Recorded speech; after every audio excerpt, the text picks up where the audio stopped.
At least ngayon, Yes. 225 na po ito kada linggo. Tama po ba? 125. 125. Nadagdagan Yeah, po tuloy. kasi nagtaas kami ng ceiling ng 2,500. Okay. Yes, 5% of that is 125, so it's 500 a month. 500 a month Yes. because there are 4 times 125.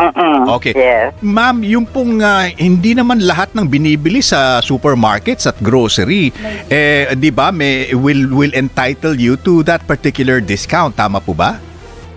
No, yeah. Yes, it's ano na yon. Parang napeg na pag nag-grocery ka, yun na yon. Ang ano mo, maski 10,000 ang ano mo, 5,000 ang grocery mo, basta hanggang doon lang. Opo, pero ibig ko sabihin, yung pong mga merchandise na bibilhin, hindi lahat po merong kabawasan o bibigyan ng discount. Halimbawa, di po ba, kung halimbawa soft drinks binili ninyo, hindi yata kasali yun, ano? So, gagawa kami ng comprehensive na batas na tungkol sa discount. Kung ano-ano yung mga kasama, ilalahat na namin.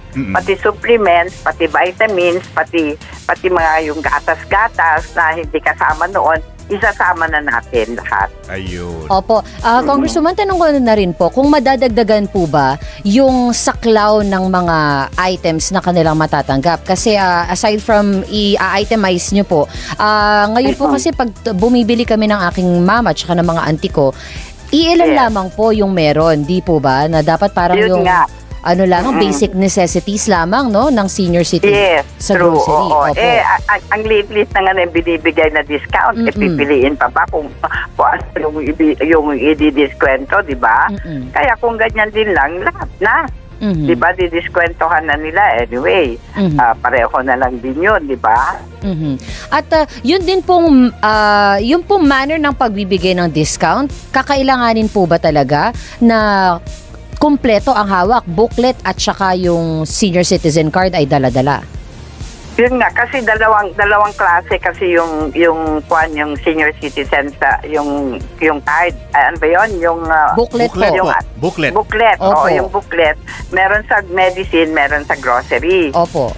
Oo, ang inaano ko kasi consumption ng mga senior citizen yung booklet na yan. Kasi kung wala na silang dala, kung makalimutan nila, hindi na sila bibigyan ng discount. Totoo po yan. So yun ngayon ang pinag-uusapan namin sa technical working group na lahat na lang walang kung ano man yung bibilhin, basta bigyan na lang ng 125 pesos a week ang discount. Opo. Para hindi na kailangan yung booklet. Opo. Para wala na yung lista-lista kung anong binili mo, kung anong ganon. Kesyo nga, ang sabi naman nila, paano naman daw ang control nila kung once a week lang mag-grocery yung senior citizen. Paano naman ho, sabing ganon, kung bibigyan namin dito sa grocery na ito, ng 125 tapos kinabukasan mag-aano uli sa ibang grocery. Sabi ko, hindi naman siguro mandasaya ang senior citizen at saka imposible namang araw-araw sila nag-grocery. Sabi ko nga, kaya tingnan natin kung anong magandang gawin. Kasi talagang pinaalis ko yung grocery. Ay, yung booklet. Oo. Pero Ma'am Mila, yung pong kapag kayo nag-go-grocery, tapos dapat 125 per week ang babawasan. Ano naman ang magagawa nung supermarket o grocery store kung saan man sila bumili? Ano ang gagawin dun sa 125 na binigay na discount? Is that actually deducted from gross sales? Yes.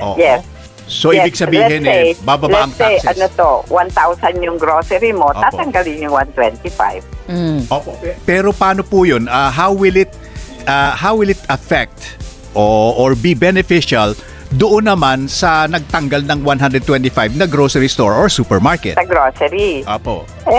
Palagay ko naman that is very minimal sa kita naman nila. Malaki-laki ng kita ng grocery. Tataas lahat ng presyo ngayon, di ba? Opo. The 125 will not hurt them. Yes po. Pero sa mga restaurants, Ma'am Mila, kapag binigyan ng senior citizens discount, yung kinain, natatanggal po 'yun sa sa gross sales po. So meron ding VAT, wala ring VAT component, di po ba? VAT, yes. Opo. Hindi, binibigyan kami na basta sa mga gamot, mga pagkain sa restaurant, pagpa-check up, any services, no, magkipagpa-parlor, meron entitled ka sa 12% VAT plus 20% discount. Correct. Tama po 'yun. Yeah. Pero ibig sabihin hindi yung restaurant ang siyang nagdurusa because of that, di po ba? Kasi eventually it will be less tax for the restaurant. Yes. Di po ba? So nagkakaroon naman ng tax incentive Parang i-collecta rin nila sa BIR yon. Apo. Oo. Okay. Ito isa sa mga itatanong dahil yung iba baka humingi sa kanilang nearby sari-sari store ng discount.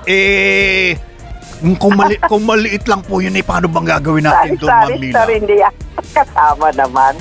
Kasi wala naman na yata basta yung malalaki naman na establishment kasi ang sari-sari store hindi naman madididakan siguro ng ng tax. So hindi naman kasama yung sari-sari store. Opo. Baka grocery lang. Oo. Baka pagmula ng away sabihin mo. Yes, pati sila. lang. Opo. Ma'am, dun po sa pag-uusap na ito, hindi lamang po senior citizen ang makakatanggap ng increase, no? Pwede niyo po, PWDs, pero yung mga single mom po o single parent, kasama din po ba sila dito? Actually, sinasama na rin namin sila kasi marami na rin sila Marami na rin ang single parents. So, dito pag nag-uusap na kami dito sa technical working group, balak namin, isama na rin namin sila na kung ano ang benefit ng senior citizen at PWD, kasama na rin sila. Ayun. Medyo nasad po kami dun sa statistic na tumataas, dumadami yung mga single parent, ma'am. Oo, ang dami na. Ang dami na talaga. Ma'am, kailan po ang implementation po nito? Yung 125 po. Tatapusin lang namin yung comprehensive, pero sigun sa sinabi ni Chairman Joey Salceda ng Ways and Means, parang ang implemented na.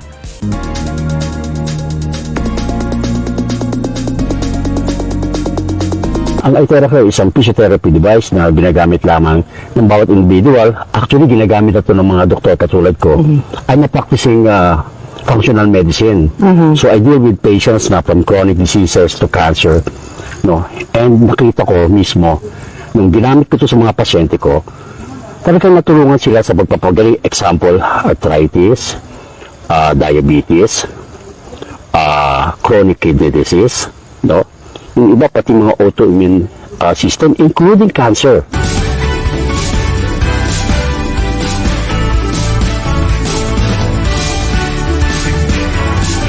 And syempre, para mas maintindihan ng lahat, ano ba itong device na grabe, sobrang phenomenon, sobrang viral ngayon sa Facebook at sa lahat ng mga social media.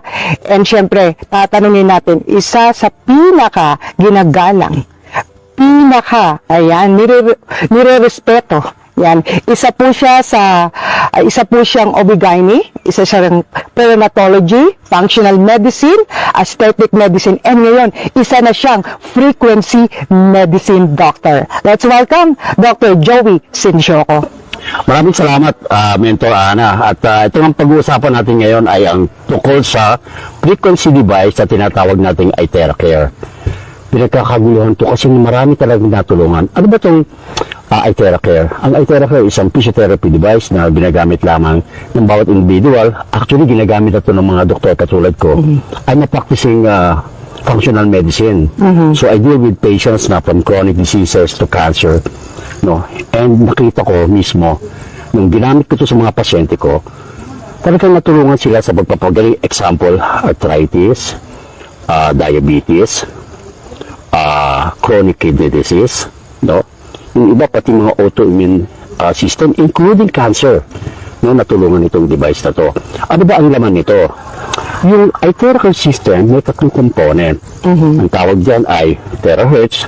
Ang terahertz is a frequency na napaka-safe because it resonates with our body. Ibig sabihin, hindi nasisira ang normal cell. Ang nasisira ay cancer cells, bacteria, fungus, lahat ng toxins nasisira. Meron din itong quartz. Ang quartz naman ay nag-absorb ng energy para i-direct sa ating katawan. At yan ay nakikita natin kapag ang pasyente, halimbawa ay may pain, in about 30 minutes magugulat ka, no? Nawawala talaga yung pain. So, amazed na amazed, including us doctors, no? Sa resulta nito. And true enough, that's the very reason why marami ring doctors, no? Ang gumagamit na ngayon ng iTeracare sa kanilang practice. Okay, Doc, napakaganda nung iTeracare device. Pero tanong, Doc, paano ba siya nag-work? Okay, napakagandang tanong yan. Alam mo, itong ating device, para lang siyang blower kung titingnan mo, no? Paano ko talaga nakakatulong? Alam mo, yung pag-terahertz, yung terahertz ay pumapasok sa ating cell. Pag-usapan natin kasi ang explanation dito, cellular level eh. Kapag ang terahertz ay pumasok sa cell, yung pinaka-baterya natin, yung mitochondria, ay na-energize. Siyempre, pagka na-energize ang cell, yung buong tissue, yung buong organ, at buong tao, yung katawan ng tao, ay gumaganda. Kaya nawawala yung inflammation, gumaganda ang circulation, natatanggal ang mga toxin, ang delivery ng oxygen maganda. Kaya, malaking tulong, especially kung ginamit mo siya for about 15 to 30 minutes, depende kung anong klaseng device ang ginagamit mo. O, tanungin kita, ikaw ba, kung wala kang nararamdaman, gusto mo maging feeling young, malakas lagi ang katawan, at siyempre anti-aging. Ang isa sa pinakamagandang effect nito ay pag binlower natin yung spine sa likod, na-stimulate ang production of stem cells. Alam naman natin ang stem cells, nakakabata, nakakalakas ng katawan, repair and replace damaged cells. So, importante kung ito ay ginagamit mo araw-araw, makikita mo yung big change in your aging, biological age, no? And yung system mo, gaganda talaga. Okay, Doc, ang ganda pala niya, no? Lalo na yung mga gustong bumata, syempre yung stem cell talagang sobrang sumikat yan, no? So ito, hindi ka na iinom, mag-blower ka lang sa spinal cord. Mayroon tanong, Doc, meron ba yung mga side effect at pwede bang gamitin yan ng kahit sino? Yes, magandang tanong yan. Kasi pag gamit mo ng iTera, pwede itong gamitin ng mga bata, ng mga sanggol, pwede itong gamitin ng mga senior citizen, lalo-lalo na yung may mga chronic illnesses. No? Tungkol sa side effect, wala pa akong nakita sa mga nabasa kong mga research papers and materials, including my own personal account. So, hopefully, wala tayong makikita ng side effect, even in the near future. Doc, ginagamit ba siya everyday? Yes, pwede siyang gamitin everyday, no? Depende kung anong gamit mo. 15 to 30 minutes or 45 minutes at most. You can also do this 2 times a day, at least 4 hours interval. Okay. Tapos, siyempre, lagi sila suggest namin, iinuman mo siya ng terahertz water. Doc, bakit ano ba yung terahertz water? Yung terahertz water, pag binlower mo yung water, ordinary mineral water or tap water, no, na iniinom natin, nagiging maganda yung circulation.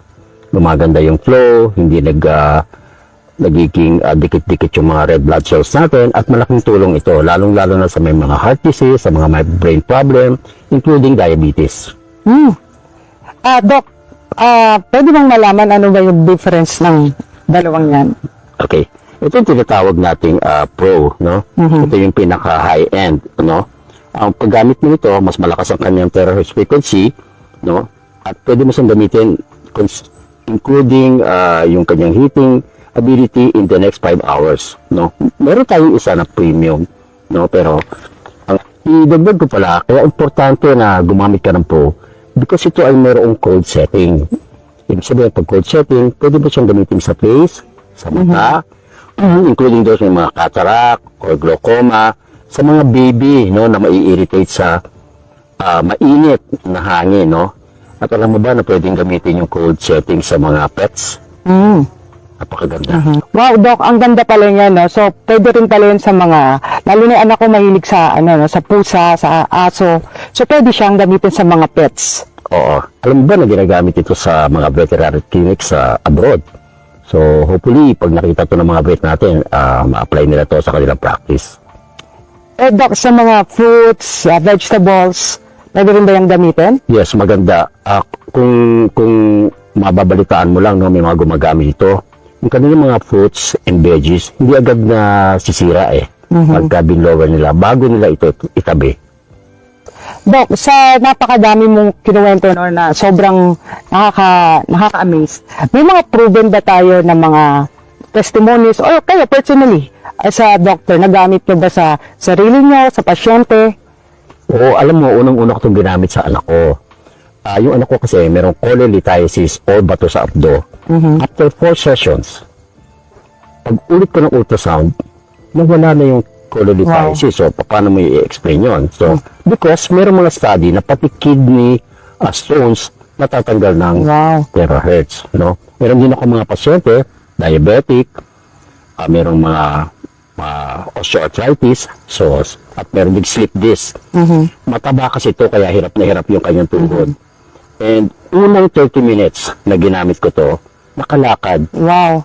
Nawala yung basto, tanggal yung mga knee pads, no? Tuntua siya. Alam mo ba, no, sumunod kong siya nagkita kami sa mall. Wow. At siya na mismo ang nag-drive ng kanyang sasakyan. Wow. Na dati niya hindi nagagawa. Okay? Pero, pag titingnan mo sa yung mga mahilig magtingin sa internet, napakaraming research studies, published, no? At pinag-aralan siya talaga. So, ang terahertz talaga ay mayroong science kung bakit siya nakakatulong magpagaling ng tao. Wow. So, Doc, last question. Ito ba talagang lahat ng uri ng sakit matutulungan? Okay, sabi ko kanina, ang bottom line ng mga diseases is inflammation. Kapag na-address mo ang inflammation, halos karamihan ng sakit na ang dahilan ay inflammation, makakatulong ang iTeracare. Wow. So, Doc, advice lang sa lahat ng mga tao na gusto matry ito, ano bang masasabi nyo to, for them to see yung beauty ng product? I highly recommend iTeracare. Alam mo kung bakit? Sinasabi natin lagi na health is wealth, no? Hindi kailangan ikaw ay may sakit para gumamit ka ng iTeracare. Ang preventive medicine is the best. Right. Nag-iisip tayo ng investment, nag-iisip tayo ng mga regalo sa ating mga loved ones, particularly our parents. For a Christmas gift, this is the best device. Alam nyo, mahal magpa-hospital The most expensive bed is actually a hospital bed. Right. Okay, so this is a small price to pay, for being healthy. So please try the iTeracare system now.